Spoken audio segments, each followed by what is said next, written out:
আলহামদুলিল্লাহ রাব্বিল আলামিন ওয়াসসালাতু ওয়াসসালামু আলা সাইয়্যিদিল মুরসালিন আম্মা বা'দ ফাআউযু বিল্লাহি মিনাশ শাইতানির রাজীম বিসমিল্লাহির রহমানির রহিম আসসালাতু ওয়াসসালামু আলাইকা ইয়া রাসূলুল্লাহ ওয়া আলা আলিকা ওয়া আসহাবিকা ইয়া হাবিবাল্লাহ আসসালাতু ওয়াসসালামু আলাইকা ইয়া নবিয়াল্লাহ ওয়ালা আলিকা ওয়া আসহাবিকা ইয়া নূর আল্লাহ। মাদানী চ্যানেল দর্শক শ্রোতা, আপনাদের সকলকে পূর্ণ ঈমানের অধিকারী অনুষ্ঠানে স্বাগতম। আলহামদুলিল্লাহ, আমরা এই অনুষ্ঠানের মাধ্যমে জানছি আল্লাহ সুবহানাহু ওয়া তাআলা এর পরিচয়, পূর্ণ ঈমানের অধিকারী ব্যক্তিবর্গের গুণাবলী, এবং আমরা জানতে পারছি সফলতার পথ ও সফলতা পাওয়ার উপায়। এগুলো আমরা শুধু শোনার মধ্যে সীমাবদ্ধ থাকলে হবে না, বরং নবী করিম সাল্লাল্লাহু তাআলা আলাইহি ইসলামের আদর্শে আদর্শিত হওয়ার চেষ্টা করতে হবে। এই গুণাবলীগুলো নিজের জীবনে বাস্তবায়ন করতে হবে, যাতে আমরাও পূর্ণ ঈমানের অধিকারী ব্যক্তি হতে পারি। আল্লাহ তাআলা যেন আমাদেরকে সেই তৌফিক দান করেন। আমাদেরকে চেষ্টাও করতে হবে, দোয়াও করতে থাকতে হবে, কেননা পৃথিবীতে আসার একটি উদ্দেশ্য রয়েছে, আর সেই উদ্দেশ্যটি হলো আল্লাহ তাআলা এবং তার রাসূলকে রাজি খুশি করে আল্লাহ তাআলার নৈকট্যশীল বান্দা হওয়া এবং নাজাত প্রাপ্তদের তালিকাভুক্ত হওয়া।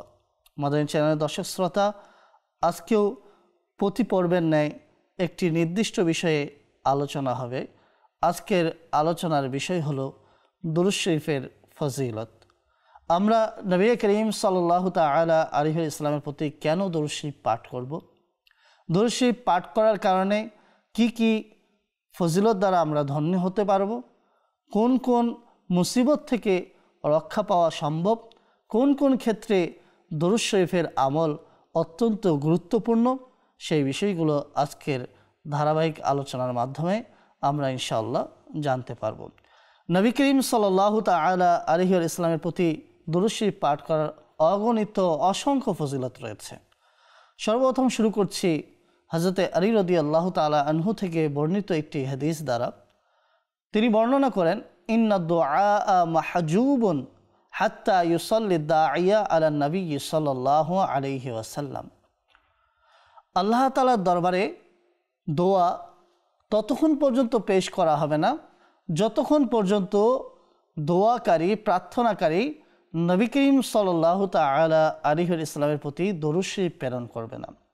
সুতরাং আমরা আরেকটি বিষয় খুব সুন্দরভাবে জানতে পারলাম, যদি আমাদের ইচ্ছা থাকে যে আমাদের দোয়া আল্লাহ তাআলার দরবারে মকবুল হোক, তাহলে আমাদের উচিত হলো দোয়ার শুরুতে শেষে দুরূদ শরীফ পাঠ করা, যাতে এই দুরূদের বরকতে আল্লাহ সুবহানাহু ওয়া তাআলা আপনার আমার দোয়াকে কবুল করে নেন। আসলে দোয়ার কিছু রুকুন আছে, দোয়ার কিছু কবুলিয়াতের মুহূর্ত আছে, দোয়ার কিছু মাধ্যম আছে। সেই বিষয়গুলো আমাদের জন্য জানা অতি জরুরি। যদি আমরা না জানি, তাহলে দোয়ার ক্ষেত্রে অনেক সময় দেখা যাবে আমরা চাওয়ার মতো চাইতে পারবো না, কিংবা দোয়ার যে আদবগুলো আছে সেগুলো রক্ষা করতে পারবো না, যার কারণে হয়তোবা আমাদের দোয়া কবুল নাও হতে পারে।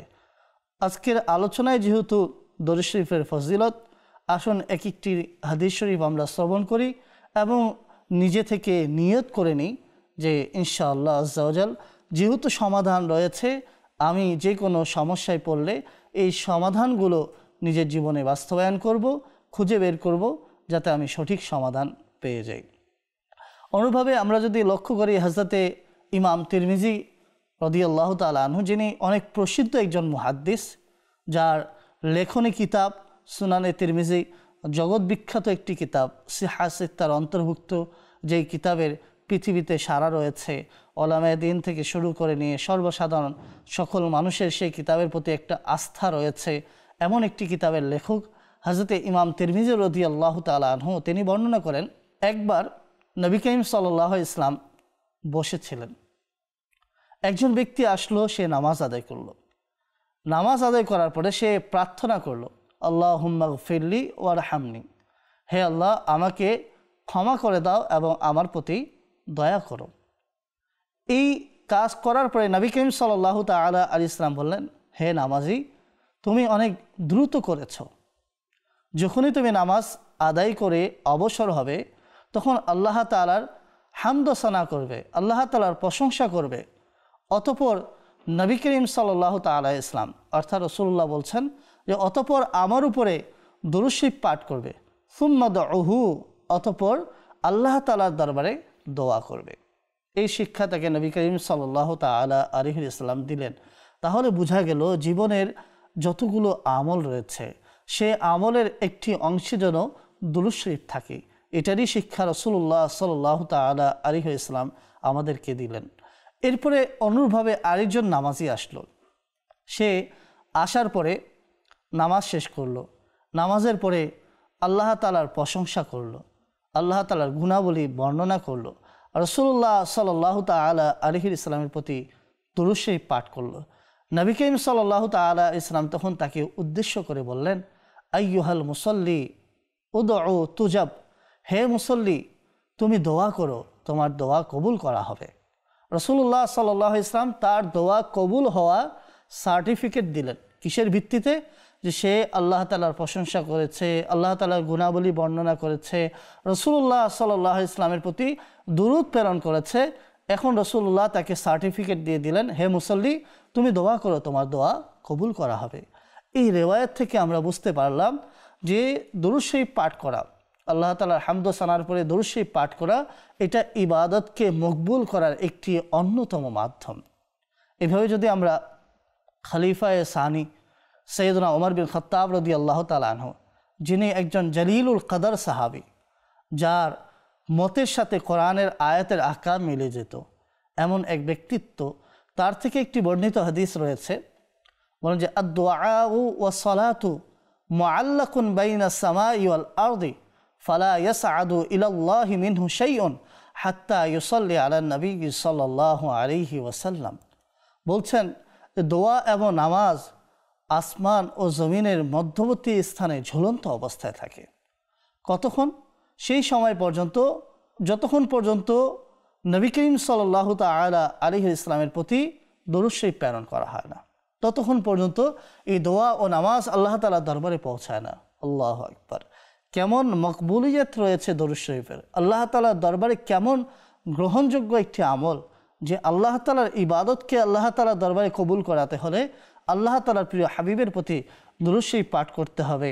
এটাই সৈয়দনা ওমর বিন খাত্তাব রাদিয়াল্লাহু তাআলা আনহু এর রেওয়ায়েত দ্বারা সুস্পষ্ট হলো। এবার আসুন আরেকটি রেওয়ায়েত আপনাদের সামনে উপস্থাপন করছি। হযরতে ইবনে মাসউদ রাদিয়াল্লাহু তাআলা আনহু থেকে বর্ণিত রয়েছে, তোমাদের মধ্য হতে যখন কেউ আল্লাহ তাআলার দরবারে কোনো কিছু প্রার্থনা করার ইচ্ছা পোষণ করে, তো ফাল ইয়াবদা বিমাদহিহি ওয়া সানাইহি আলাইহি, তবে তার উচিত হলো প্রথমে নিজের প্রতিপালকের শান অনুযায়ী তার প্রশংসা করা, সুম্মা ইউসাল্লি আলা নবী সাল্লাল্লাহু আলাইহি ওয়াসাল্লাম, অতঃপর নবী করিম সাল্লাল্লাহু তাআলা আলাইহি ইসলামের প্রতি দুরূদ প্রেরণ করা, অতঃপর নিজের প্রতিপালকের দরবারে প্রার্থনা করা। তাহলে আশা করা যায় যে তার দোয়া কবুল করা হবে।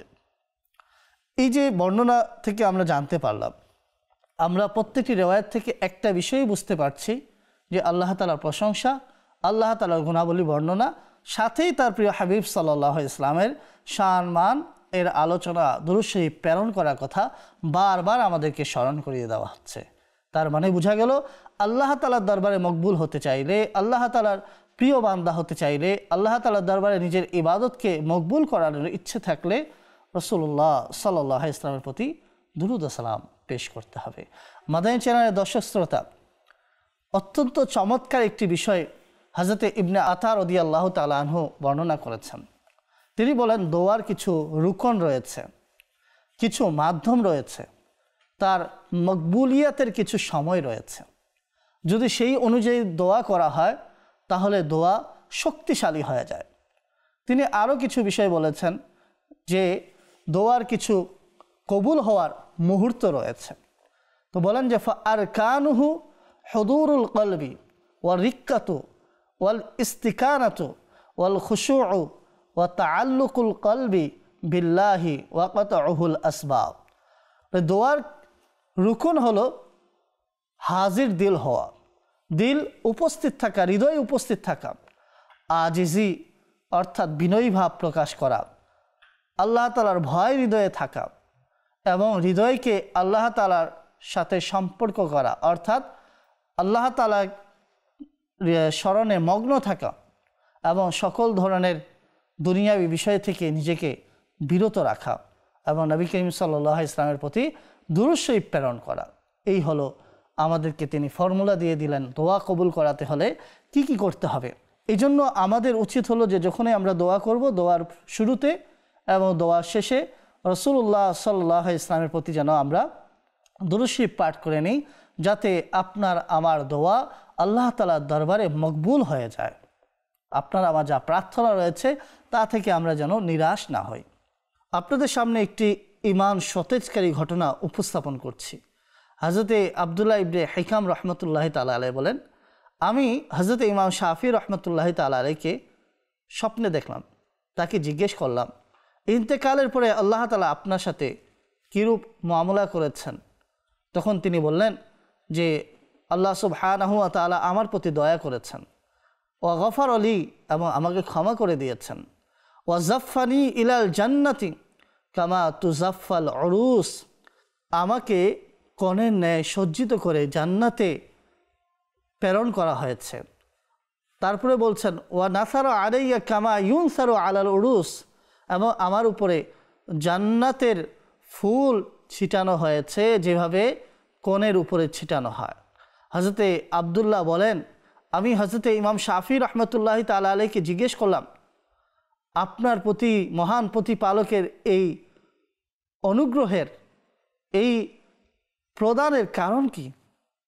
তখন তিনি বললেন, এটার কারণ হলো সেই দুরূদ শরীফ যা আমি আমার কিতাব আর রিসালা এর মধ্যে লিখেছি। আর সেই দুরূদ শরীফটি হলো ওয়া সাল্লাল্লাহু আলা মুহাম্মাদিন আদাদা মা যাকারাহু যাকিরুন ওয়া আদাদা মা গাফালাহুল গাফিলুন। আল্লাহু আকবার। হযরতে আব্দুল্লাহ ইবনে হিকাম তিনি বলেন যে আমি জাগ্রত হলাম, আমি আর রিসালার মধ্যে এই দরুদ শরীফটি খুঁজলাম, আমি হুবহু সেই দরুদ শরীফটি লিখা পেয়ে গেলাম। আল্লাহু আকবার। ইমাম শাফি রহমতুল্লাহি তাআলা আলাইহির মতো ব্যক্তিত্বকে তিনি স্বপ্নে দেখে জিজ্ঞেস করার পরে এই ফলাফলগুলো জানতে পারলেন। ইমাম শাফি এই ফলাফলের কারণ হিসেবে বয়ান করলেন যে নিজের গ্রন্থ আর রিসালা এর মধ্যে তিনি যেই দরুদ শরীফটি লিখেছেন, এই দরুদ শরীফের বরকতে তার এই মর্যাদা অর্জিত হয়েছে। আল্লাহু আকবার।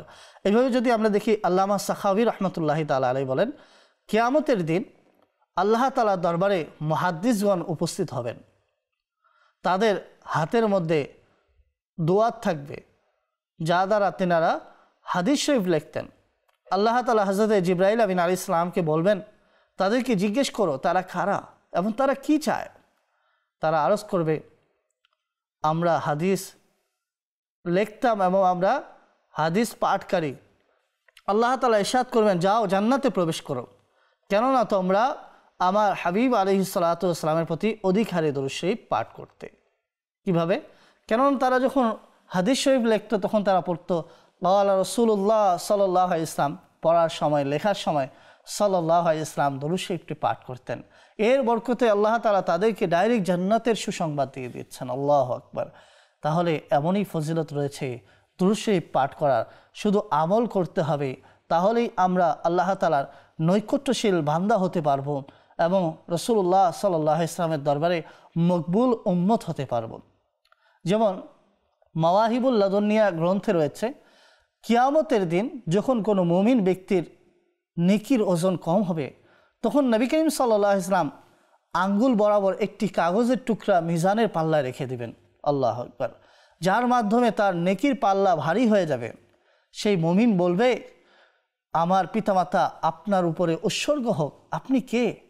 আপনার আচরণ, আপনার আকৃতি অনেক সুন্দর। তখন তিনি বলবেন, আমি তোমার নবী। আল্লাহু আকবার। আর এটি দরুদ শরীফ যা তুমি আমার উপরে পাঠ করতে, আজকে তোমার প্রয়োজনের সময় তোমাকে তার বদলা, তার বিনিময় দিয়ে দেওয়া হলো। আল্লাহু আকবার। কিয়ামতের ময়দানেও এই দরুদ শরীফ পাঠ আপনার আমার কাজে আসবে, আপনার আমার নাজাতের ওসিলা হবে। যখন এত সহজ বিষয় আপনার আমার কাছে রয়েছে, তাহলে আপনার আমার উচিত হলো যে আপনি আমি যত বেশি সম্ভব রাসূলুল্লাহ সাল্লাল্লাহু আলাইহি ওয়াসাল্লামের প্রতি দুরূদ শরীফ যেন প্রেরণ করতে থাকি। সবথেকে মজার বিষয় হলো আপনার আমার দুরূদ শরীফ রাসূলুল্লাহ সাল্লাল্লাহু আলাইহি ওয়াসাল্লামের দরবারে পেশ করা হয় এবং আপনার আমার পরিচয় সহকারে পেশ করা হয়। হযরতে আবু দারদা রাদিয়াল্লাহু তাআলা আনহু থেকে বর্ণিত রয়েছে, নবী করিম সাল্লাল্লাহু আলাইহি ওয়াসাল্লাম ইরশাদ করেন যে আকসিরু মিনাস সালাতি আলাইয়া ইয়াউমাল জুমআতি, জুমার দিন আমার উপরে অধিকারে দরুদ শরীফ পাঠ করো, কেননা এই দিন ফেরেশতা উপস্থিত হয় এবং যে ব্যক্তি আমার উপরে দরুদ শরীফ পাঠ করে তার দরুদ আমার কাছে পৌঁছানো হয়। আমি আরজ করলাম, ইয়া রাসূলুল্লাহ সাল্লাল্লাহু আলাইহি ওয়াসাল্লাম, আপনার ইন্তেকালের পরেও কি?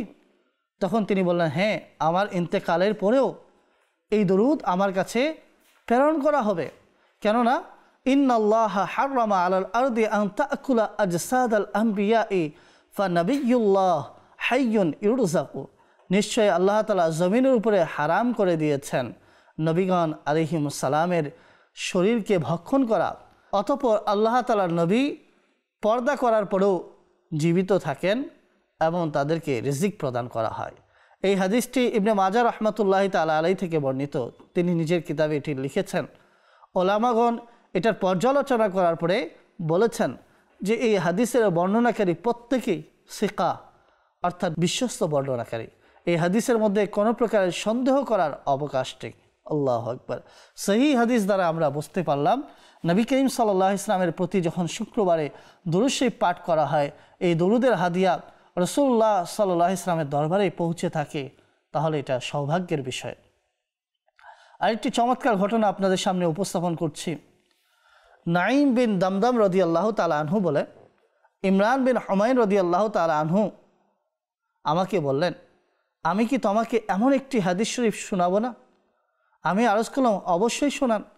তখন তিনি বললেন, নবী করিম সাল্লাল্লাহু আলাইহি ওয়াসাল্লাম বলেছেন, আল্লাহ তাআলা একটি ফেরেশতা যাকে আল্লাহ তাআলা সকল মাখলুকের আওয়াজ শ্রবণ করার শক্তি দান করেছেন, সে আমার পর্দা করার পরে আমার পবিত্র রওজায় নির্ধারিত রয়েছে। সুতরাং যে ব্যক্তি আমার উপরে দরুদ শরীফ পাঠ করে, এই ফেরেশতা বলে, ইয়া মুহাম্মদ সাল্লা আলাইকা ফুলা ইবনু ফুলা, হে মুহাম্মদ সাল্লাল্লাহু আলাইহি ওয়াসাল্লাম, অমুকের পুত্র অমুক আপনার প্রতি দরুদ শরীফ প্রেরণ করেছে।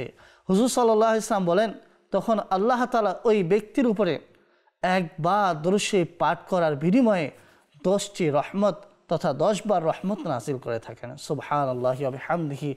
আমরা কতই সৌভাগ্যবান যদি আমরা পবিত্র জুমার দিন রাসূলুল্লাহ সাল্লাল্লাহু আলাইহি ওয়াসাল্লামের প্রতি দরুদ শরীফ পাঠ করি।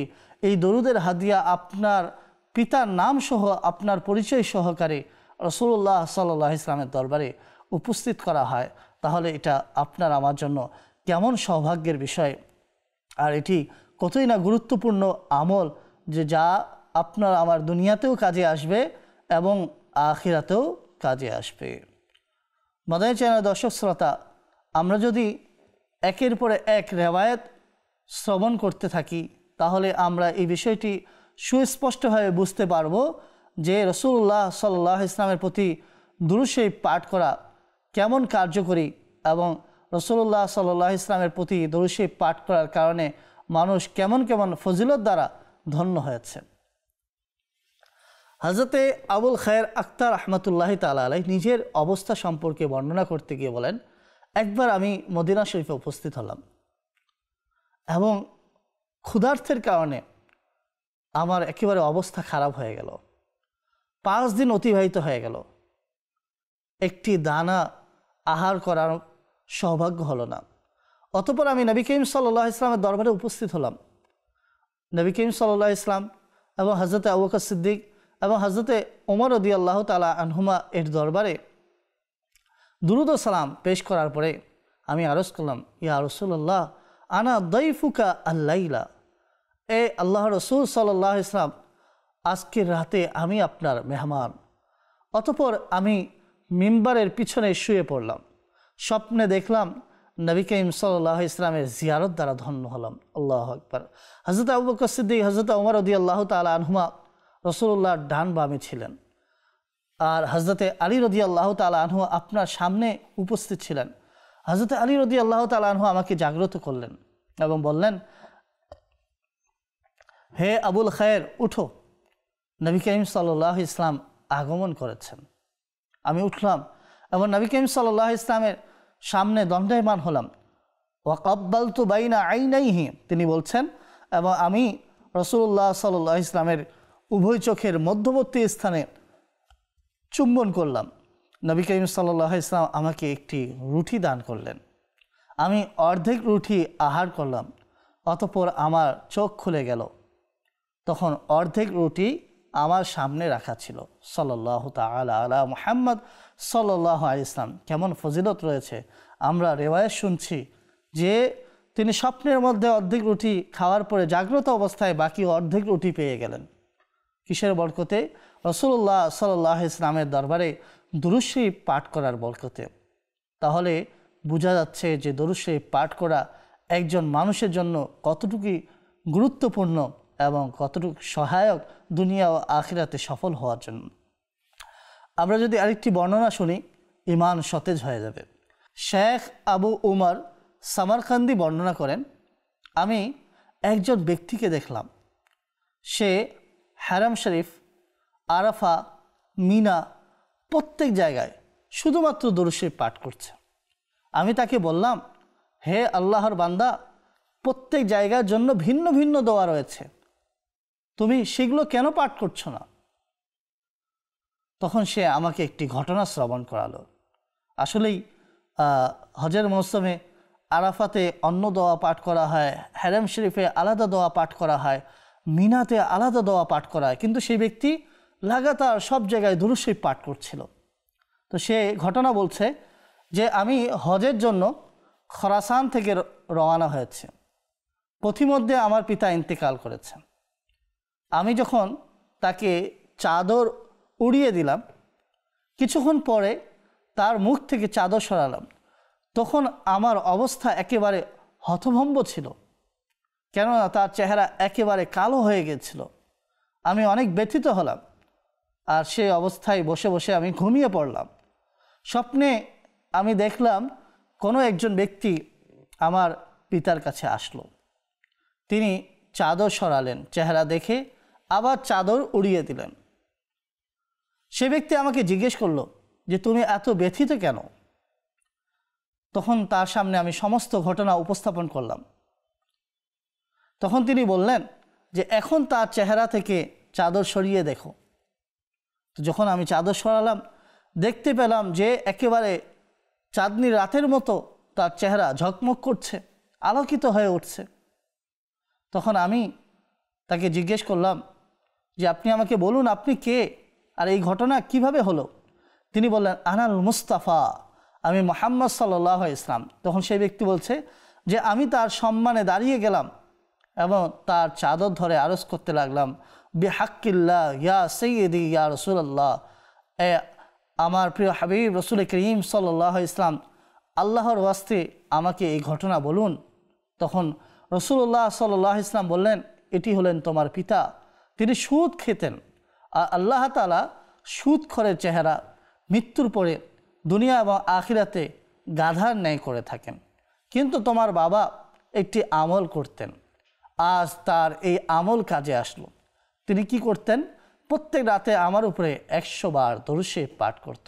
যখন তোমার পিতার এই অবস্থা হওয়া শুরু হলো, তখন ওই ফেরেশতা যে উম্মতের আমল নিয়ে আমার দরবারে উপস্থিত হয়, সে আমাকে তার সম্পর্কে বলল। অতঃপর আমি তার জন্য আল্লাহ তাআলার দরবারে দোয়া করলাম। আল্লাহ তাআলা তার হকে আমার শাফাত কবুল করলেন এবং তার গুনাহকে মাফ করে দিলেন। আল্লাহু আকবার। বর্ণনাকারী বলেন যে আমার চোখ খুলে গেল, আমি আমার পিতার চেহারা দেখলাম, তখন তার চেহারা সেইভাবেই ঝলমলে পেলাম যেভাবে আমি স্বপ্নে দেখেছিলাম। আল্লাহু আকবার।